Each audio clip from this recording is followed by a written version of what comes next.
Cool. Hey everybody, how's everybody doing? Hopefully it's good to see you guys or hear from you guys again. So as always, I like to start off my videos right now as saying, I want to thank those essential workers out there right now, everybody that's in the hospitals, science labs, doctors, nurses, janitors, just everybody that's out there right now, just, doing, the hard work and, doing their work, and hopefully everybody's staying safe about it.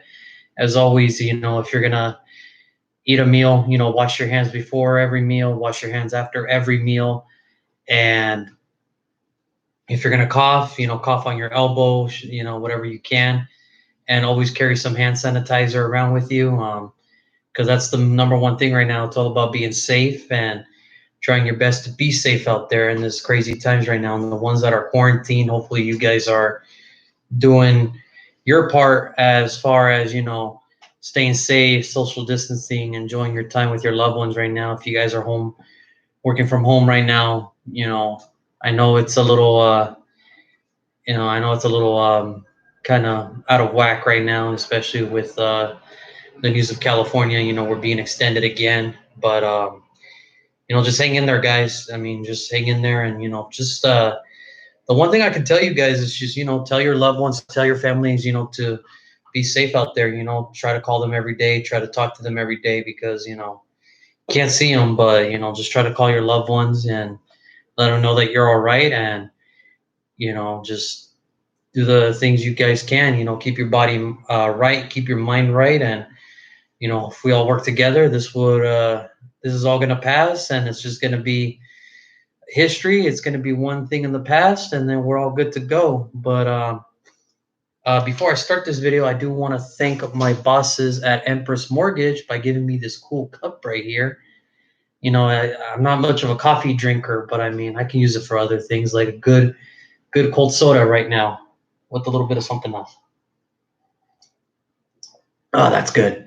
But anyway, today, well, it's over. The NFL draft is over. I just can't believe how fast it came and how fast it went, but that's just how it goes every year. And now our second phase is just to recap. Hopefully this video causes a little distraction for you guys, and hopefully you guys enjoy it as much as I do.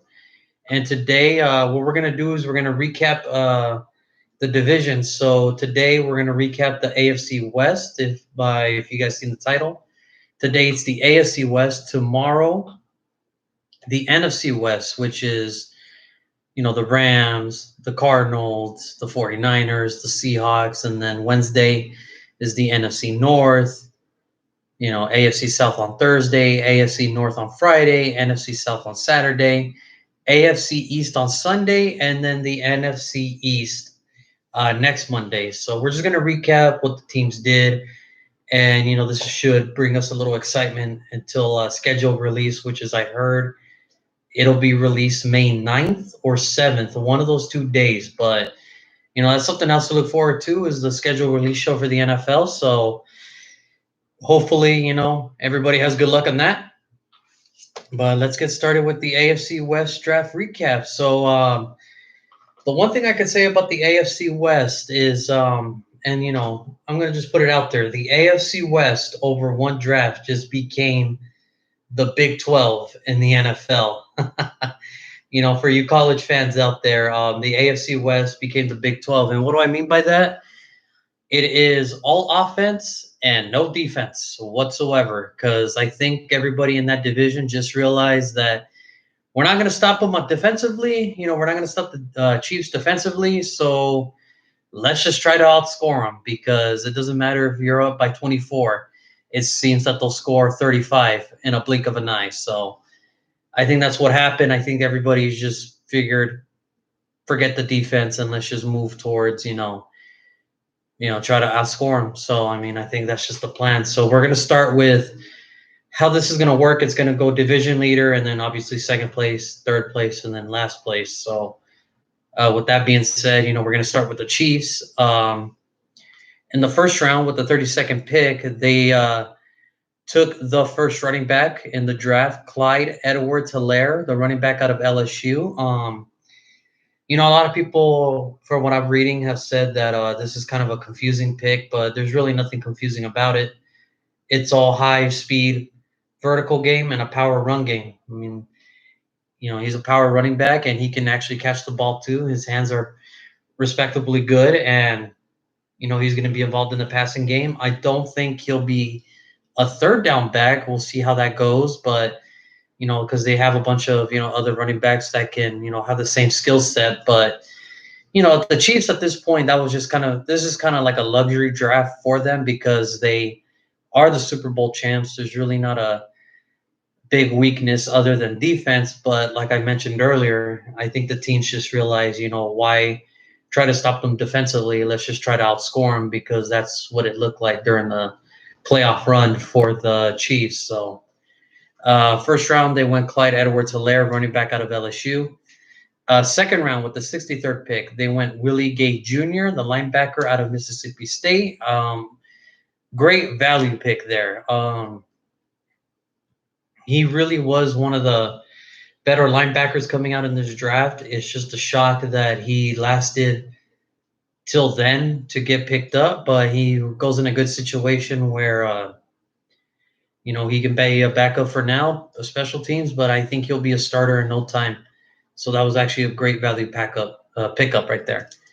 In the third round, for the people that actually watched on the Facebook page, our Raider mock draft between me and my brother, Lucas Niang in the third round with the 96th pick. Lucas Niang, offensive tackle out of TCU. I actually wanted the Raiders to pick him up because he's really good. He's one of the better right tackles that played this last year. He gave up no sacks, and it was an excellent run blocker. And the only thing was just, his injury history. He does have a little bit of injury history, but right now, him being a depth player for the Kansas City Chiefs in the third round, I think that was an excellent pickup. So, I mean, he doesn't have to start right away. And, Mitchell Schwartz is the right tackle for years to come. Eric Fisher is going to be there. And maybe eventually he'll move inside, but I think, why do that? I think they just got a good right tackle backup, that he can back up Mitchell Schwartz and he could be a starter. If he develops right, they develop him right, he could be a starter somewhere else, but great pickup by the Chiefs again. So fourth round, 138, L'Jarius Sneed, the defensive back out of Louisiana Tech. He was actually the second slot corner to Amica Robertson. So he has a little bit of coverage. He's more of a zone type of cat. But which is what they run in Kansas City with Steve Spagnuolo there. They run a zone and rely on the first front four to get after the quarterback, in which they do pretty good, especially down the stretch at the end of the year. So L'Jarius Sneed, he could be a nickel corner. He could be a dime corner. He could play safety. He's particularly, he's going to be in special teams right now. So I think right now special teams is probably for him.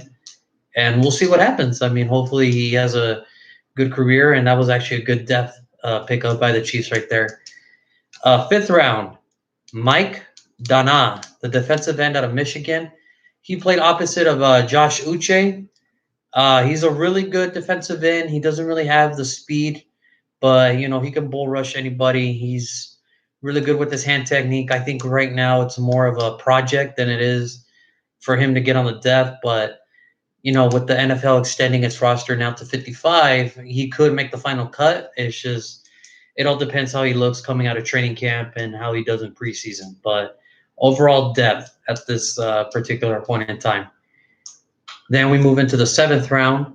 Sicarius Keys, corner out of Tulane. Like I said, depth, kick returner, punt returner. He's got good hands. He's just, I think right now at this point, he's just probably going to beat depth. I mean, but that can all change during training camp. We'll see what happens. But overall, how I'm going to do this is, give him a simple, thumbs up, thumbs down on how I think, the Chiefs did in the draft. And that's how I'm going to do it for all 32 teams. If I feel, like you guys had a good draft, it's a thumbs up. But if you feels like wasn't that good and it was kind of like, what the heck, then it's kind of like a thumbs down. And if it's like so, we'll do middle. That way, we'll see how it looks. And I think the one thing I have to remind people is we really can't tell how this draft class is going to go until the third year. That's when it really shows, like, hey, did you guys do good? Did you guys do bad? Because it really isn't until a couple seasons from now where that's when you'll know if they can play or not. So, I mean, we'll see what happens. But right now, for the Chiefs, I got to give them a thumbs up, man. They did everything that they needed to take care of. They got themselves a starting running back.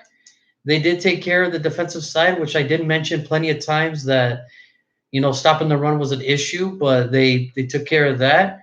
And they got depth all over the field with Lucas Niang, Mike Donna, and L'Jarius Sneed, and that's all they can ask for is, when you're drafting that high and you're the Super Bowl champs, you already have your starters in place. You can just only hope that you can pick up a starter and maybe some depth. But right now, what I'm seeing is they probably picked up 3 starters down the road. So overall, I got to give this a thumbs up to the Chiefs. So I give them a thumbs up for this draft class.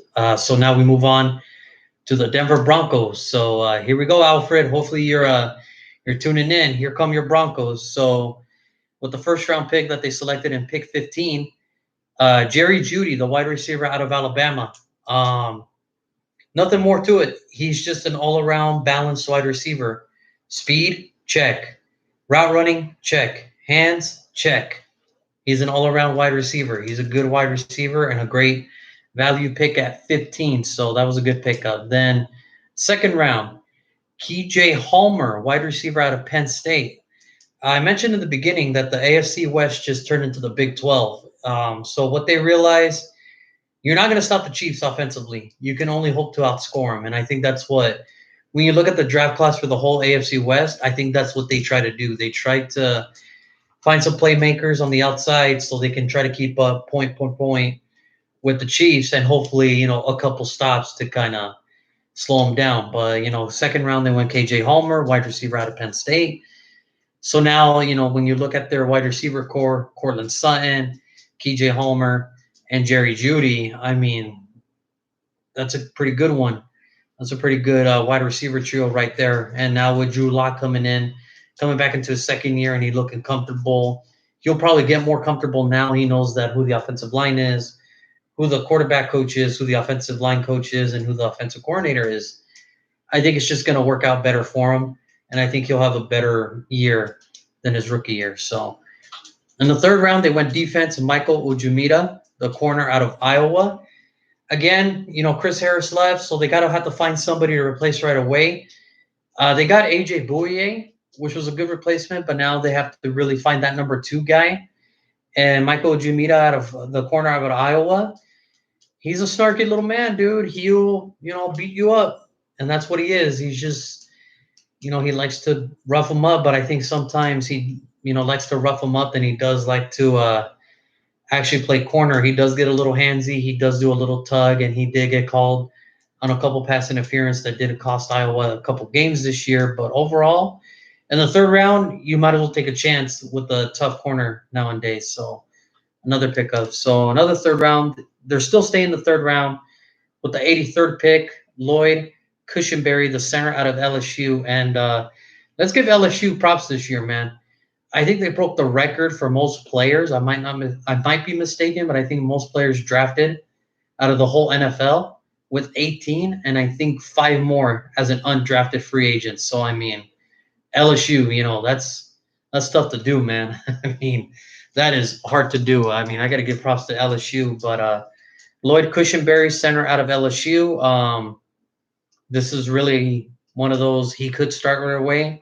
We don't know yet, but not a bad thing to have when, he was being center to Joe Burrow last year. So he's got some experience, and that's kind of a good thing.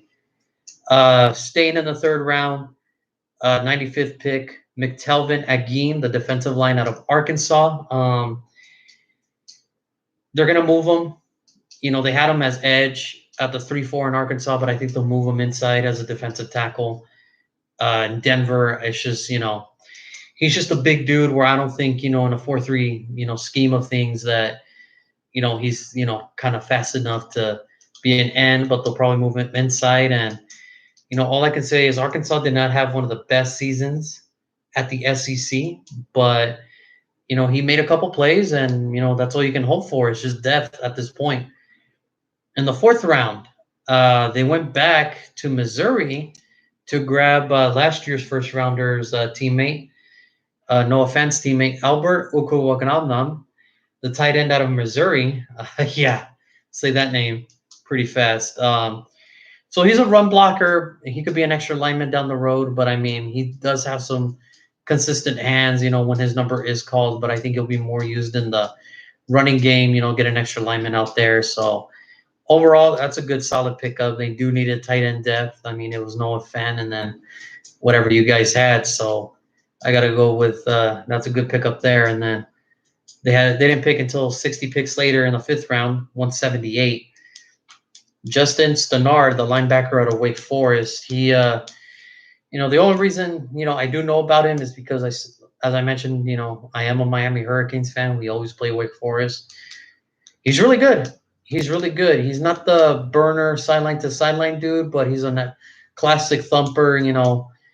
He's gonna do the dirty work when no one else wants to, and it should open up the play for the defensive linemen and the rest of the linebackers. I think down the road, Von Miller, Bradley Chubb, they're gonna appreciate a guy like this guy. So Justin Sternad, we'll see how it goes for him. And excuse me 1 second.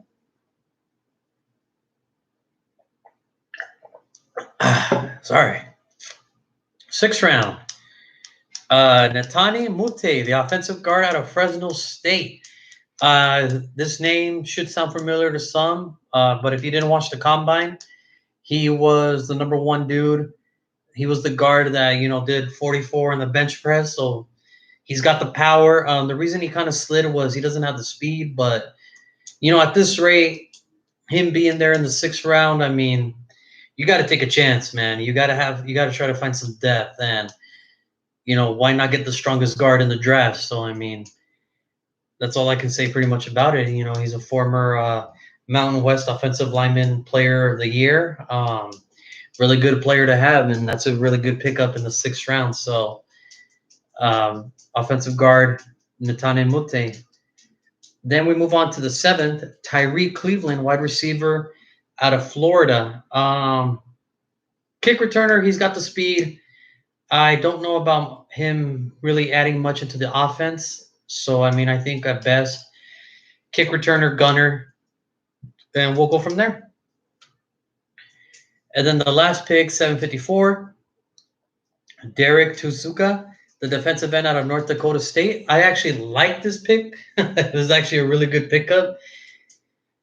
I know North Dakota State really doesn't get a lot of recognition because it's not a Power 5 school or part of the Power 5, where it's the SEC, the Pac-12, the ACC, Big 12, and Big 10. One of those power conferences. But Derek Tuzuka, from North Dakota State, he's a two-time champion in that division, and he's got some motor, man. I mean, you gotta love that in the seventh round. I mean, you might as well just get the fastest dude there and hope for the best. I mean, it doesn't cost much. It's only a seventh rounder, but I expect good things from him. So I think for this one, for the Broncos, I'm actually gonna give it a thumbs up. I think they got their needs. They got their receiver they're looking for. They took a chance on a corner. They added some depth on the offensive line.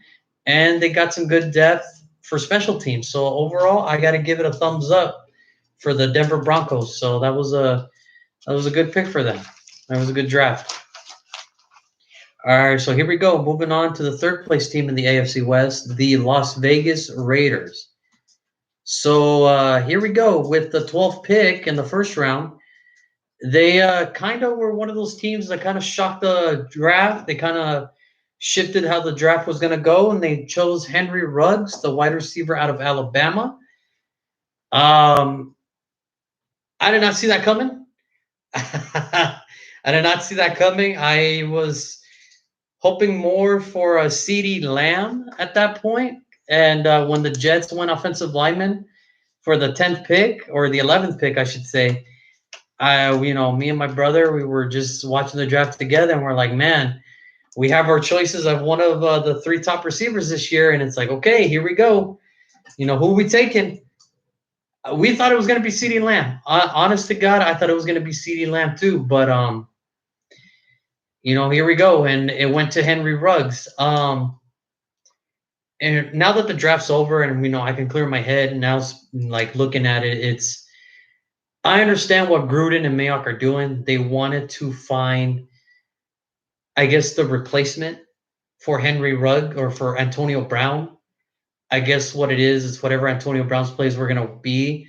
Now they're Henry Ruggs because he has the speed to be that type of player. But I mean, we'll see, because remember, Henry Ruggs is not Antonio Brown. Antonio Brown is not Henry Ruggs. They're both two different players, two different skill sets. So, I mean, we'll see.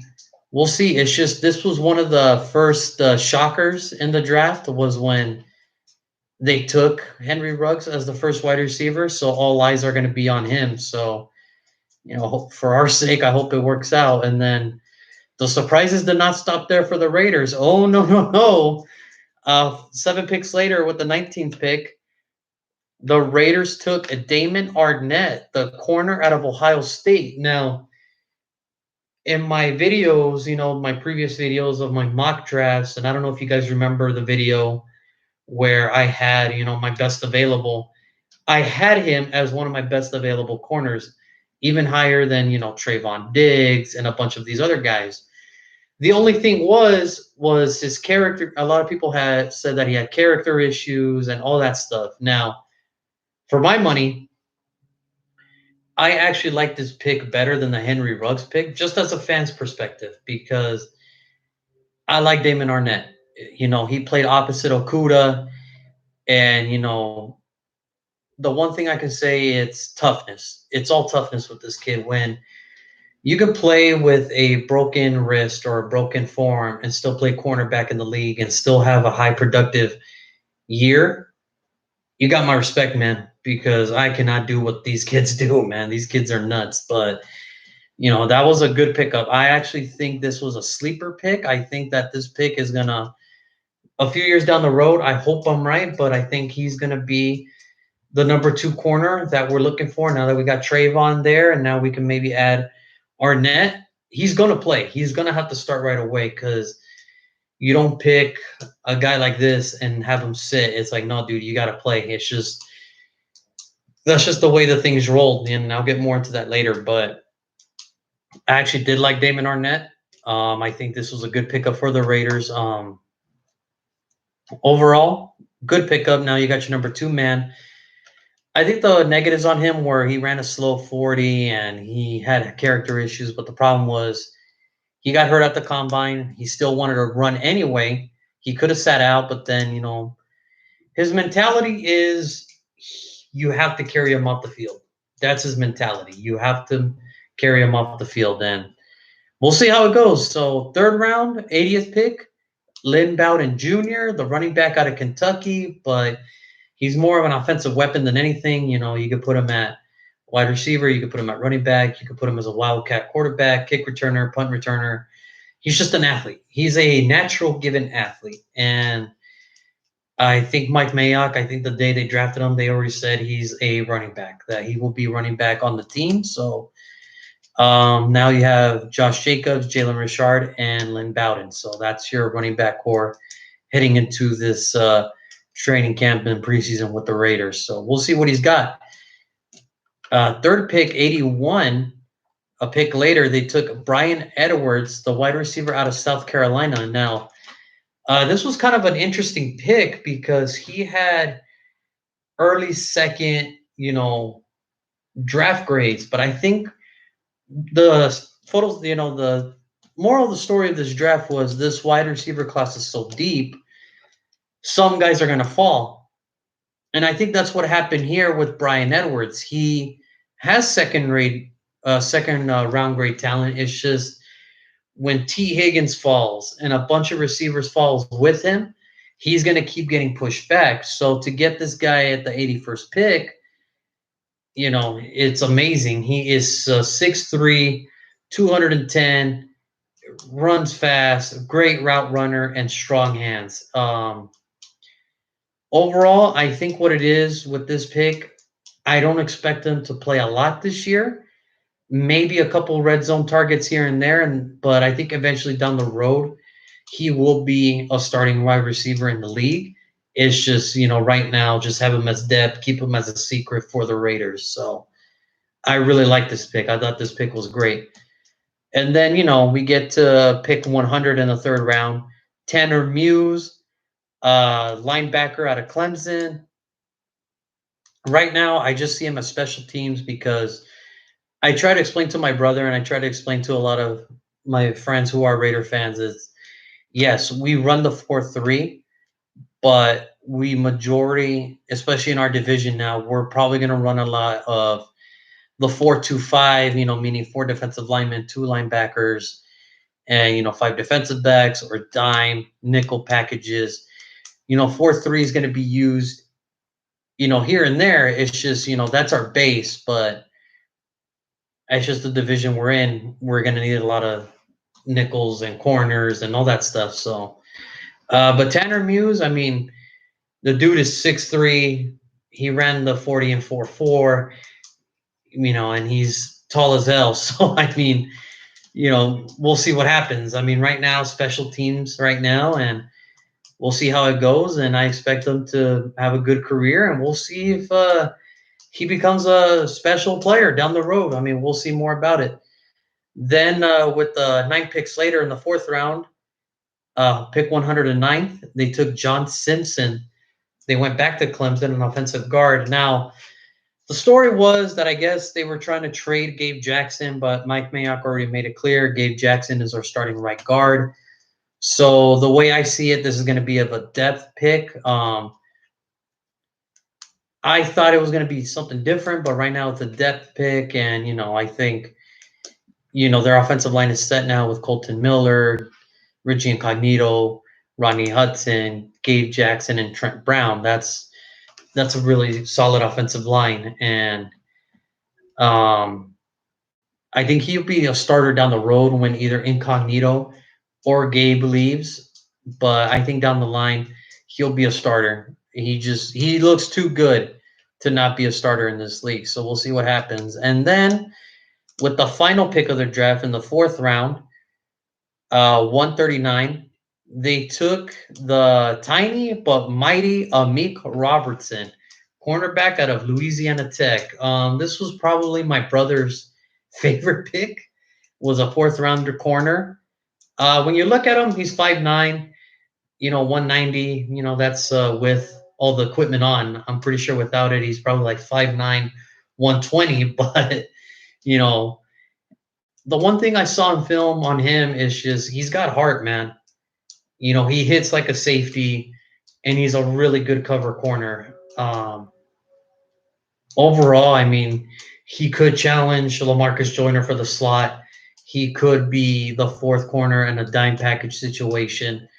But overall, we expect big things from him because his play speaks for itself, and I like it. I mean, I think this was probably their second best pick in this whole draft. I think their first was Damon Arnett, and their second was Amik Robertson. So we'll see how the rest goes. As far as my grade for the Raiders, I'm in the middle. I'm really in the middle. It wasn't bad, but it wasn't good. They filled their needs, but I think they could have gone more expanded because they took 2 receivers, 2 corners, a running back / receiver, so that could be 3, and then 1 linebacker, 1 offensive guard. I think they could have traded back, get some more picks, and maybe expanded their roster. But this is the hands they were dealt, and this is the picks that they went with. So I mean, right now I got to give them this, and we'll see how they do. I mean, but last year I said the same thing, that their 2019 draft class, it was good only due to the fact that they drafted Josh Jacobs. But other than that, it seemed like everybody could play. So I mean, look, if Mike Mayock and John Gruden, if these picks can help this team get to a wild card spot, Then next year, I don't give a crap what Mike Mayock does. He can draft anybody, and I'll just go with my gut saying, all right, he's got it. They know what the hell they're doing. So right now, though, I got to give him middle of the pack. Wasn't bad, but it wasn't that good either. But we'll see what happens. And then that leads us now to the Chargers. With the first round pick and their sixth pick, pick number 6, they went Justin Herbert, the quarterback out of Oregon. Depending on who you talk to, I have a couple Charger fans. One of them really liked the pick. He thought that this is going to be the pick that is going to turn the Chargers' fortune around. Another one kind of was like, they would have preferred offensive line help, but this is kind of where they went with. So, Justin Herbert, I believe, is going to have, the better career out of the 3 quarterbacks that got chosen in the top 10. Yes, I do believe that Justin Herbert's going to have a better career than Joe Burrow, and he's going to have a better career than Tua Tagovailoa from the Chargers. There's something about him that you look at him, you don't know what it is, but you just look at him and you say, man, this kid's got something, and he's going to prove a lot of people wrong, and, we'll see. We'll see, but I think the first 3 quarterbacks chosen, I think Herbert's going to have the better career than Tua and Joe Burrow, but that's just me right now. We'll see what happens. Then they traded back into the first at pick number 23 to get linebacker Kenneth Murray. Look, it's no secret their defense just needed help. They needed help, and they got one of the better linebackers in the draft, Kenneth Murray. I mean, they had to give up a lot. They had to give up a second and a third, but when you got to get a player like Kenneth Murray, we'll see.